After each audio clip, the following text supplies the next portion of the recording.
Olá, queridos amigos, queridas amigas, que a face do Senhor Jesus possa resplandecer em cada um de vocês, dando-lhes a paz e que todos tenham um feliz dia.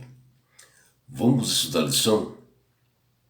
E hoje, segunda-feira, 13 de maio, a lição 7, ela tem como título Esperando o Tempo. E a lição de hoje, ela está baseada no livro de Atos dos Apóstolos, no capítulo 1, do versículo 9 até 11, e também Apocalipse 1, versículo 7, e também de Mateus, capítulo 24, nos versículos 27, 30 e 31.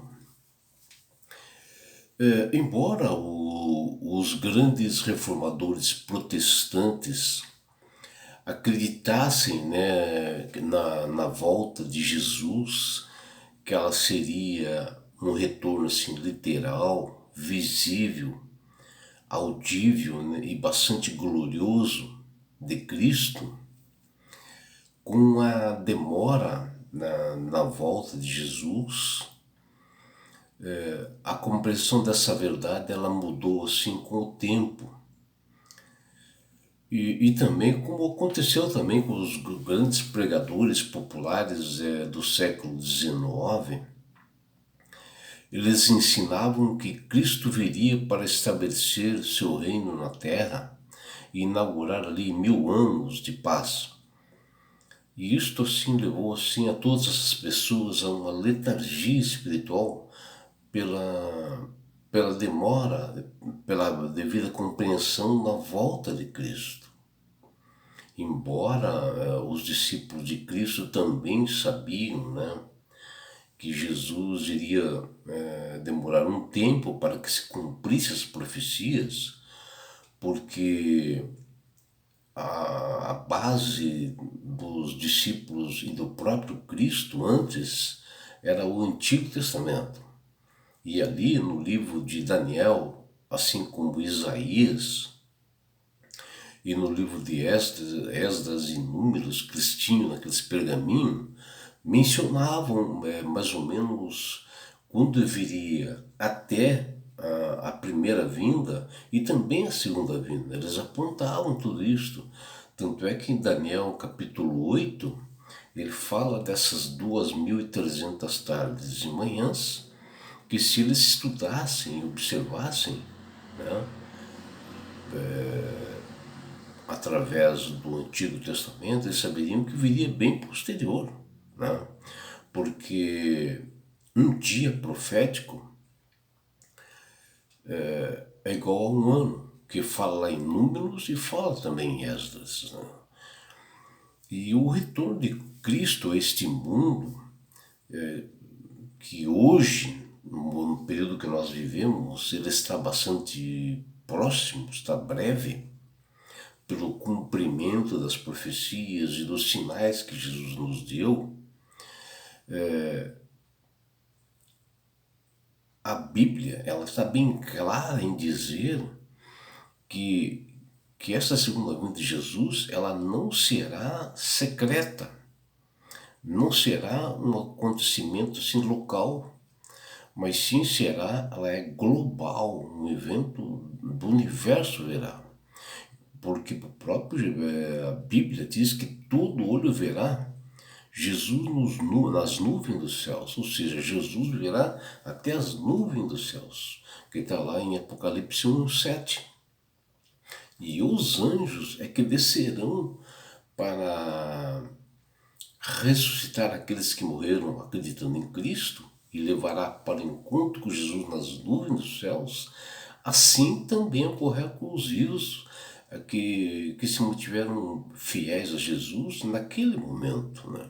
E será estrondoso a vinda de Jesus, com cornetas, anjos celestiais cantando, e será bem audível e visível a todas as pessoas do universo, até aqueles que traspassaram a Cristo, como os soldados, os reis, sacerdotes, escribas, escarnecedores, eles serão ressuscitados e eles verão o Filho de Deus, que diz ali em Apocalipse 1:7. Aqueles que transpassaram, né, aqueles que mataram Jesus, eles serão ressuscitados para verem Jesus em glória nas nuvens dos céus, né? Mateus 24:27 diz que a segunda vinda de Cristo ela será como um relâmpago que sai do Oriente e se mostra no Ocidente, ou seja, todo mundo verá. E assim há de ser a vinda do Filho do Homem, ou seja, todos verão e Jesus nas nuvens dos céus. E com essa verdade nós temos que nos preparar para o grande encontro com o nosso Rei Salvador Jesus. E desde que Cristo, né, ele ascendeu aos céus, a sua segunda vinda, ou seja, o seu retorno, tem sido assim iminente. O livro de Atos dos Apóstolos mostra que os cristãos primitivos eles esperavam que Cristo retornasse dentro de pouco tempo.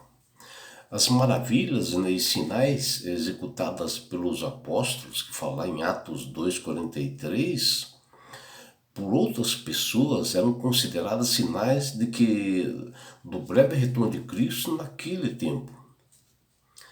Mas na verdade não é, precisava acontecer muitas coisas, porque Deus quer salvar a todas as pessoas em todos os lugares. O Evangelho tem que ser proclamado em todo o universo. E a única coisa que faltava para eles era o glorioso retorno. E algumas pessoas haviam deixado assim, até de trabalhar, né? E estavam assim vivendo a custas de irmãos diligentes, né? Alegando que isto era desnecessário em vista do glorioso aparecimento de Jesus. Mas o apóstolo Paulo repreendeu todos os cristãos dizendo, olha o que ele diz, se alguém não quer trabalhar, que também não coma, que está lá em 2 Tessalonicenses 3,16. A atitude semelhante foi adotada pelos mileritas, né? Eles aguardavam a volta de Jesus em 22 de outubro de 1844. Achavam que Jesus viria naquele tempo. Quando se aproximou o grande dia, né? Que eles tinham que parar de trabalhar e já estavam em orações, eles até abandonaram empregos, plantações e passaram aqueles dias restantes em reuniões e orações. E não é isso que Jesus quer que nós.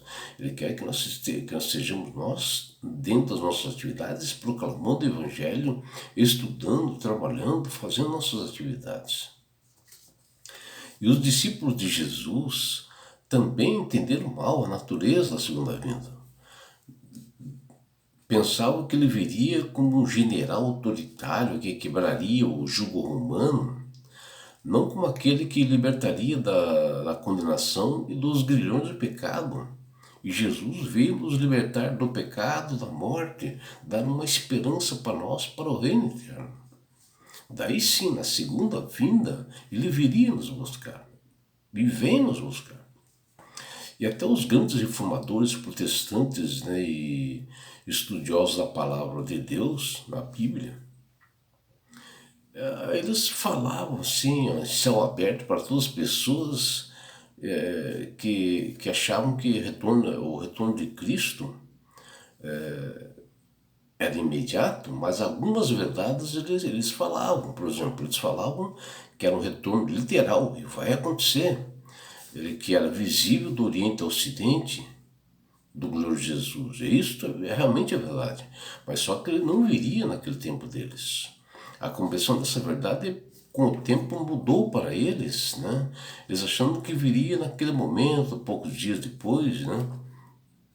E acabaram se enganando. E aí está uma razão porque Cristo não revelou o dia de sua segunda vinda. Se ele tivesse dito aos discípulos assim, eu só voltaria após o ano 2030, Por exemplo, né, os discípulos provavelmente teriam desanimado, paravam de pregar e teria outro enfoque, né? E o seu preparo espiritual talvez não fosse aquele adequado.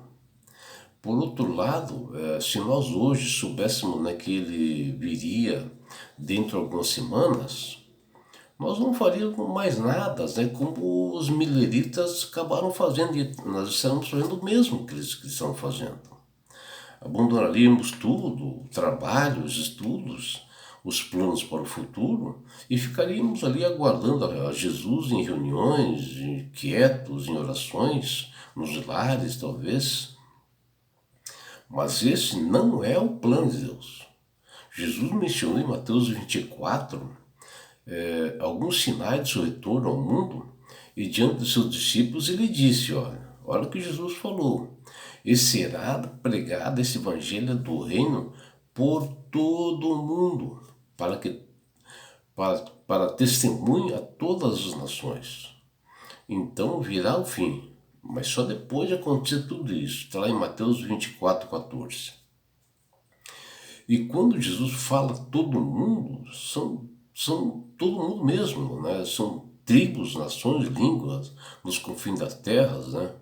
Que diz também em Marcos, lá 16, 15 e 20. E naquele momento o evangelho não havia chegado nem para os gentios, né? Quando os discípulos estavam ali, o evangelho não havia chegado para eles ainda. Porque os judeus consideravam a salvação só para eles.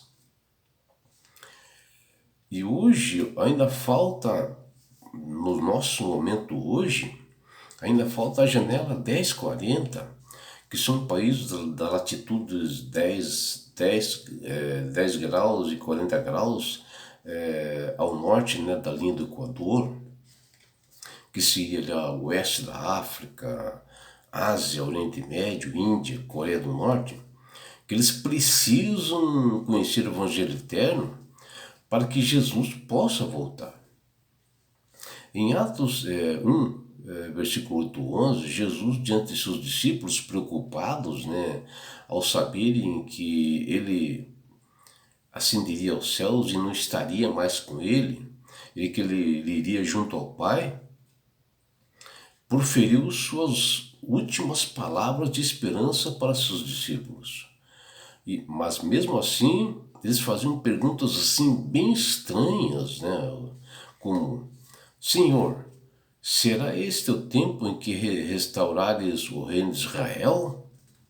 Respondeu Jesus, não vos compete conhecer tempos ou épocas que o Pai reservou pela sua autoridade exclusiva.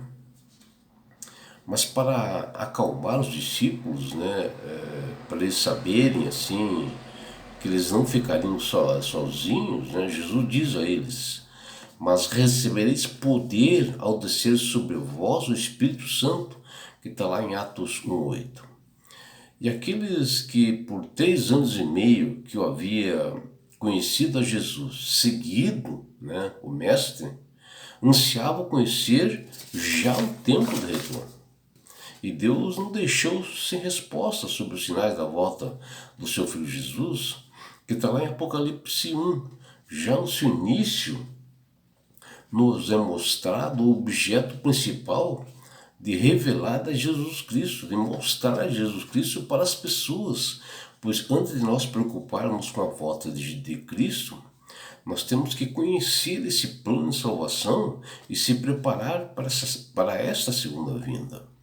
Não há suspense ou verdades encobertas, mas uma mensagem especialmente importante para o tempo do fim.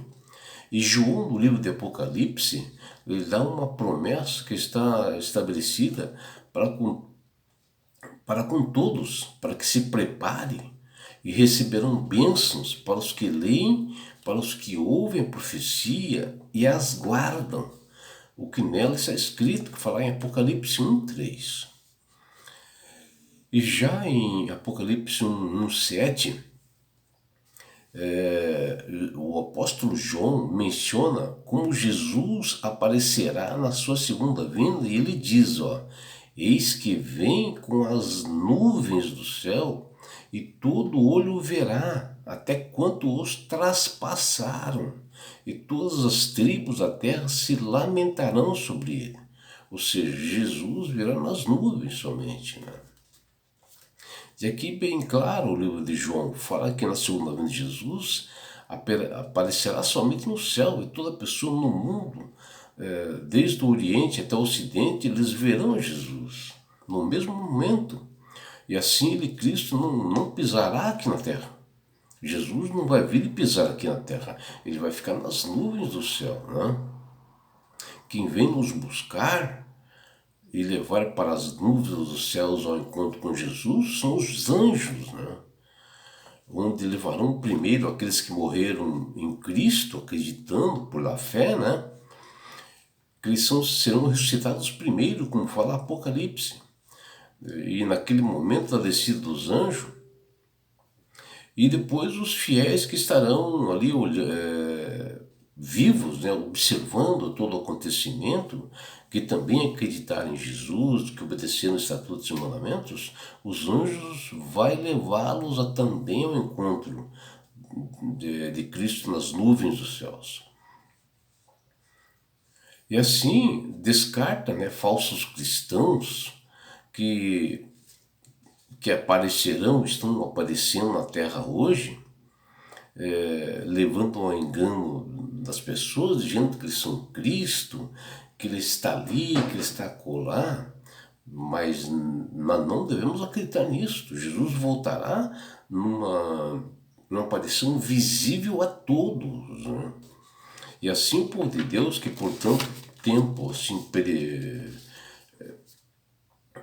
peregrino, né, em sua jornada difícil, e passa assim, pelo vale da sombra e da morte, como diz lá Mateus 4,16, é dada esta bendita esperança, ou seja, a volta de Jesus, bastante especial e maravilhosa, para todo aquele que acredita realmente em Cristo.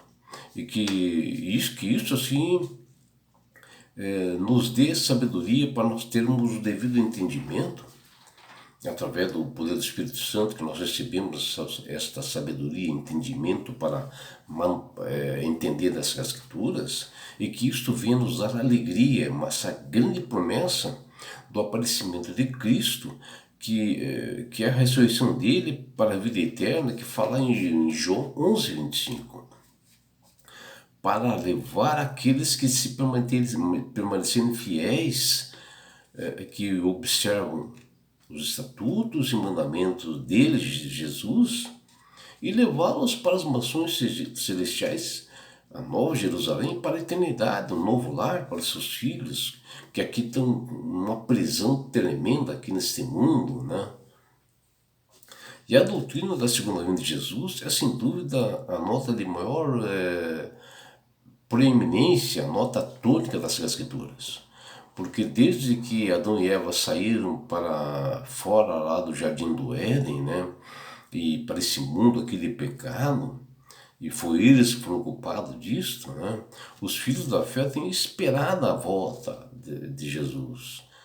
Desde que aquele momento a vinda prometido para exterminar, quebrar o poder enganador do inimigo e levá-los para todos para o paraíso permanente no céu.